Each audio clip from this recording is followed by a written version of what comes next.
Dear friends, today class la decimal square root பார்க்க போறோம். sum 1 எடுத்து எழுதிப்போம். sum 1 எடுத்து எழுதிப்போம்.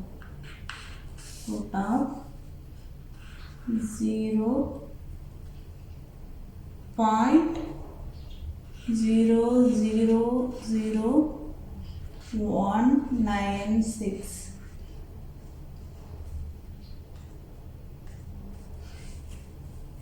இப்போ வந்து root of 0.00196.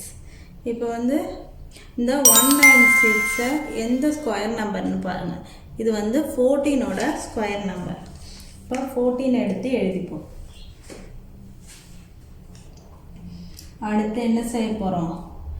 பாயிண்ட்க்கு அப்புறம் எத்தனை நம்பர் இருக்குன்னு பாருங்க.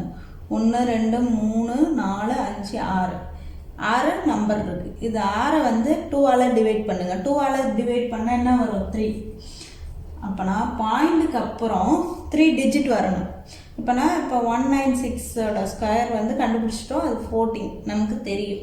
14 ஸ்கொயர் பண்ணா 196 வரும். அப்பனா பாயிண்ட்க்கு அப்புறம் 3 டிஜிட் நம்பர் வரணும். இப்போ 14 வந்துருச்சு. அப்பனா முன்னாடி ஒரு 0 சேர்த்துங்க. முன்னாடி ஒரு 0 போடுங்க. இப்போ 0.014 தான் ஆன்சர். இப்போ அடுத்த சம் பார்ப்போம்.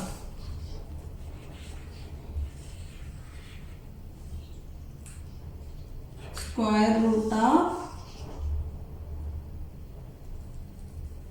0.0000225 இதுதான்.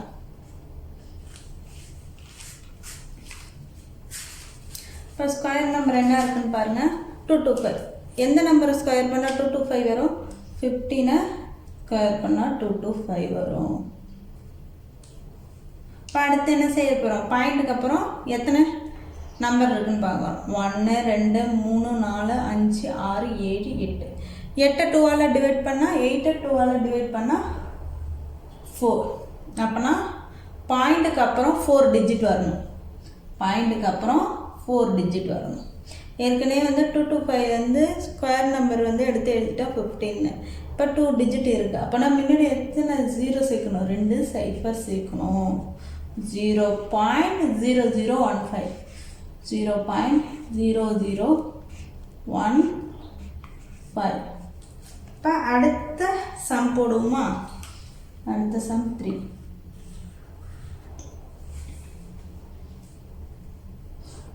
Square root of 0.0289. இப்போ வந்து 289 எந்த ஸ்கொயர் நம்பரு? 17ஓட ஸ்கொயர் நம்பர் எடுத்து எழுதிப்போம். இப்போ வந்து பாயிண்ட்டுக்கு அப்புறம் எத்தனை டிஜிட் இருக்குன்னு பாருங்க. 1 2 3 4 4. அப்போனா 4 2ஆல் டிவைட் பண்ணோன்னா 2. பாயிண்ட்டுக்கு அப்புறம் 2 டிஜிட் இருக்கணும். கரெக்ட். 0.17. 0 சேர்க்குறோம் அவசியம் இல்லை. 0.17 இதான் இப்போ ஆன்சர். இந்த வீடியோவை லைக் பண்ணுங்கள், ஷேர் பண்ணுங்கள், கமெண்ட் பண்ணுங்கள், சப்ஸ்கிரைப் பண்ணுங்கள்.